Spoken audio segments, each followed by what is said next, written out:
In the bitter winter of 1887, deep in the snowy woods of northern Sweden, a man named Lars Henriksen sat alone in his cabin, staring at the dying embers of his stove. The wind howled through the cracks in the wooden walls, biting at his skin even indoors. His wife, Anna, had passed away last winter from pneumonia, and the memories of her cold hands haunted him each night. He had built this cabin with love, but now, it felt like a tomb of frozen dreams. The stove, his only companion, offered little warmth against the merciless cold. The neighbors called him the stubborn Swede. They'd visit occasionally, wrapped in layers of fur, offering advice he never asked for. "Buy a new stove, Lars," they'd say. "Yours barely cooks porridge." But Lars couldn't afford one, and more importantly, he didn't believe in giving up. He had worked in the iron mines, studied the way heat traveled through metal, and watched how fire danced in corners when the wind sneaked in. Somewhere in those moments, a strange idea had begun to form, one that everyone else would call foolish. He started sketching designs on scraps of bark and old parchment. A heater that didn't sit in the middle of the room like a king demanding attention, but instead, nestled quietly in the corner, hugging two walls. A corner heater, he whispered to himself one night, where warmth can touch more sides. His late wife used to call him tokig, crazy, for always tinkering with things. But if this idea worked, it might mean no one else would have to bury their wife because of the cold. The villagers laughed when they saw him hauling stones and pipes to his cabin. "Lars is building a fireplace in the corner now. What's next? A stove on the roof?" They joked. He didn't respond. His hands were cracked and bleeding from the frost, but he kept stacking stones, sealing them with clay and ash. He didn't have proper tools, just his hammer, a saw, and hope. When night fell, he'd light a candle and watch the shadows flicker across the unfinished heater, imagining how it would glow when complete. Weeks passed, and the first test night arrived.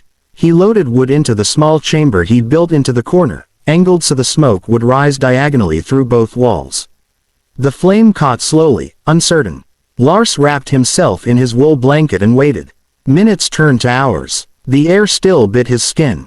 He felt foolish. Maybe they were right. Maybe this stupid idea was nothing but a waste of time. He closed his eyes, exhausted, and drifted into a shallow sleep beside the weak fire. When he woke, the silence felt strange. No crackling, no howling wind, just warmth. He blinked, then sat up. The frost that always covered the inside of his window was gone. He touched the wall. It was warm. Warm. His heart pounded as he realized the heat had spread evenly, trapped between the two walls that shared the corner. The air was thick with comfort, not smoke. It wasn't just a stove. It was something new, something alive. The next morning, a faint column of smoke rose gently from his chimney. Lars stepped outside and took a deep breath of icy air. His beard was stiff with frost, but his heart felt lighter than it had in months. A neighbor passing by on a sleigh stopped and called out, "Hey Lars. Did you fix that broken stove yet?" Lars smiled for the first time in years and replied, "No. I built a better one." The man laughed and rode off, shaking his head, but curiosity had already sparked.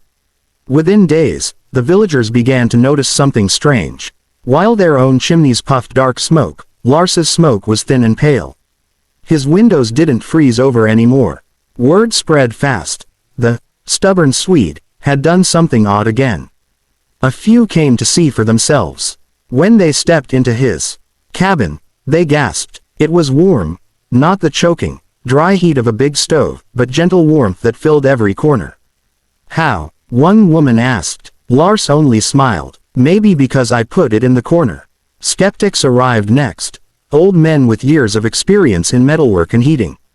They tapped his walls, measured the temperature, and muttered among themselves. One even said, "Impossible. The fire loses energy in corners." Lars didn't argue. He simply opened the small hatch, showing them how the heated air traveled upward and reflected from both walls, circulating instead of escaping. "The corner traps warmth like a cup traps water," he explained softly. Still, they left unconvinced. That winter, the blizzards came harder than ever. Many cabins in the village turned into ice boxes overnight. People burned extra wood, but it barely helped. Meanwhile, Lars's cabin stayed a constant 45 degrees warmer. He began letting the widows and children without proper heat stay with him during the coldest nights. They'd huddle by his heater, eyes wide with disbelief at how a small corner fire could chase away the cruelest frost. For the first time, laughter returned to that cabin. One evening, a young boy named Eric tugged at Lars's sleeve.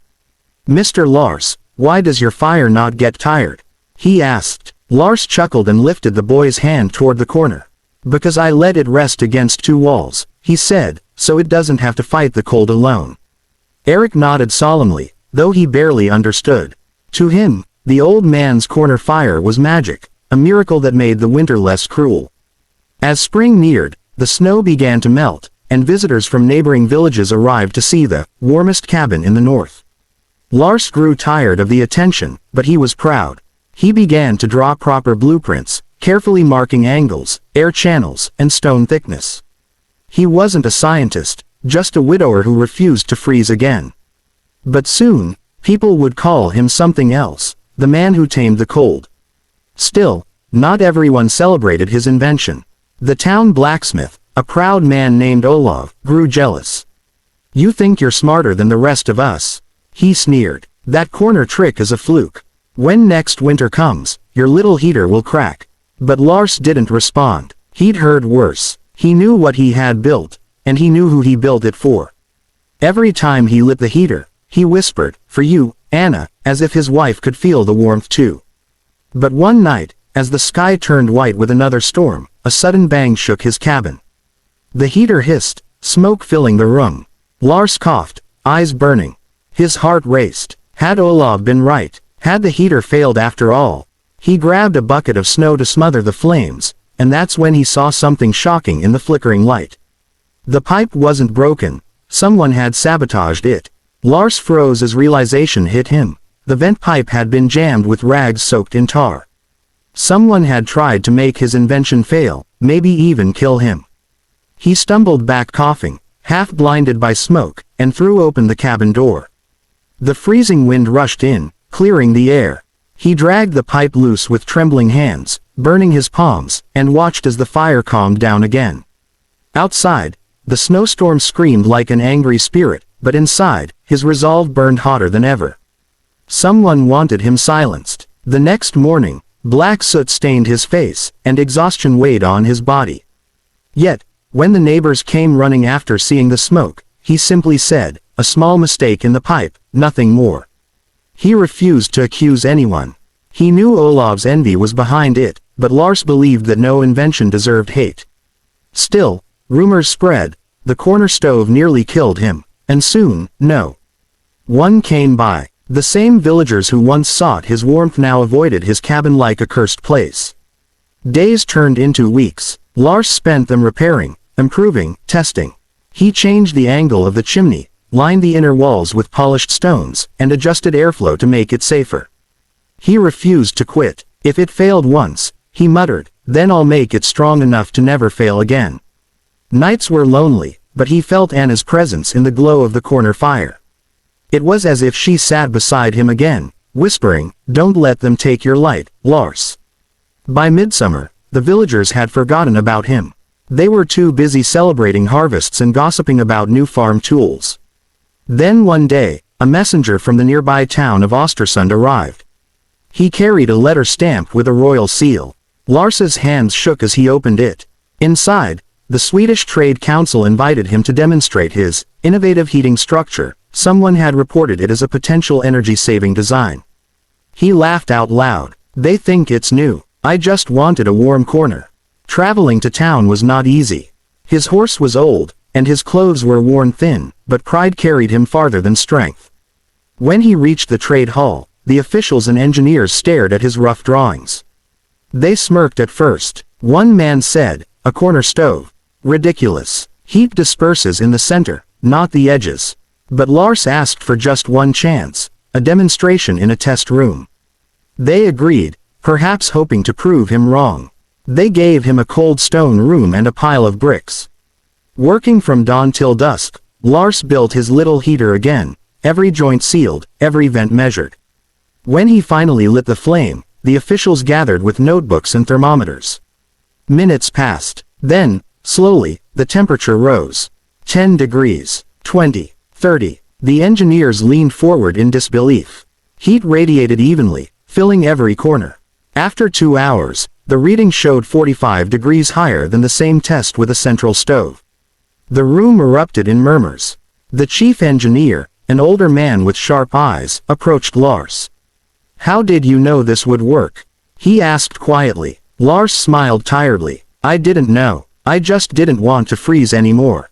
The man nodded, then turned to the others. "Gentlemen, what we're seeing here isn't luck, it's logic. 2 walls reflecting heat multiply its reach.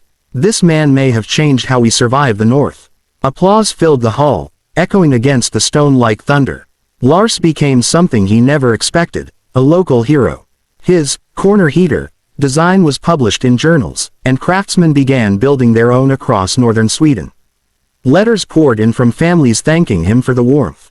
Yet, he stayed humble, living in the same cabin, keeping the same fire alive.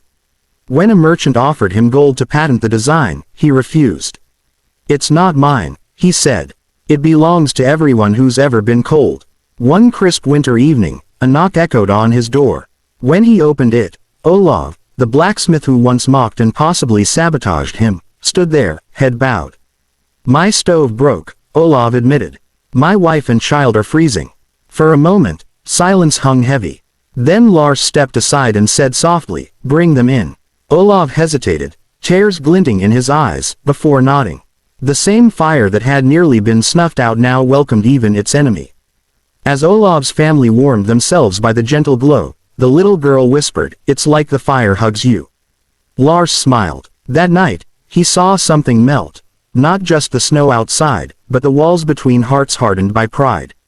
Olav stayed quiet most of the evening, then finally said, "I'm sorry, Lars. I thought your heater made me look foolish."